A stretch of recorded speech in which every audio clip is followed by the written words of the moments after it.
I am Dr. V. Harish, consultant pulmonologist at Amar Hospital, Kukatpalli. ఈరోజు 31st May. 31st May of every year has been observed as a World No Tobacco Day. Cigarette smoking వల్ల శ్వాసనాళాలు మరియు ఊపిరితిత్తులు బాగా damage అవ్వడం జరుగుతుంది. దానివల్ల chronic obstructive pulmonary disease, chronic bronchitis, ఎంఫసీమా లాంటి వ్యాధులు వచ్చే అవకాశం ఉంటుంది. అదేవిధంగా శ్వాస తీసుకోవడంలో ఇబ్బంది రావడం, ఎక్కువగా దగ్గు రావడం మరియు వీజింగ్ సౌండ్ రావడం, ఛాతి బరువుగా అనిపించడం ఇలాంటి లక్షణాలు ఎక్కువగా వచ్చే అవకాశాలు ఉంటాయి.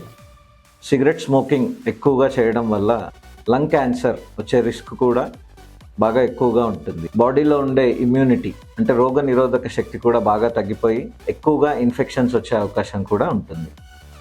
మెయిన్గా ఏంటంటే ఈ స్మోకింగ్ వల్ల సిఓపిడి అంటే క్రానిక్ అబ్స్ట్రక్టివ్ పల్మనరీ డిసీజ్ అంటాము. ఇది శ్వాసనాళాలు మరియు ఊపిరితిత్తులకు సంబంధించినటువంటి వ్యాధి. ఇది ఎక్కువగా వచ్చే అవకాశం ఉంటుంది. ఈ పొగాకుని మానేయడం వల్ల మెయిన్గా ఏంటంటే ఈ సిఓపిడి వచ్చే రిస్క్ చాలా వరకు తగ్గుతుంది. ఆల్రెడీ సిఓపిడి ఉన్న వాళ్ళకైతే దగ్గు కానీ, ఆయాసం కానీ, శ్వాస తీసుకోవడంలో ఇబ్బంది కానీ, ఈ ఛాతి బరువుగా ఉండడం కానీ ఇలాంటి లక్షణాలు కూడా చాలా వరకు తగ్గుతాయి. అదేవిధంగా సిగరెట్ స్మోకింగ్ మానేసిన కొన్ని వారాల్లోనే చాలా వరకు యాక్టివిటీలో ఇంప్రూవ్మెంట్ రావటము మరియు శ్వాస తీసుకోవడంలో ఇబ్బంది చాలా వరకు తగ్గడము, శ్వాస తీసుకోవడం మెరుగవటము, దగ్గు తగ్గటము, ఈ తెమడ అనేది ఎక్కువగా రాకుండా ఉండటము ఇలాంటివి జరుగుతూ ఉంటాయి.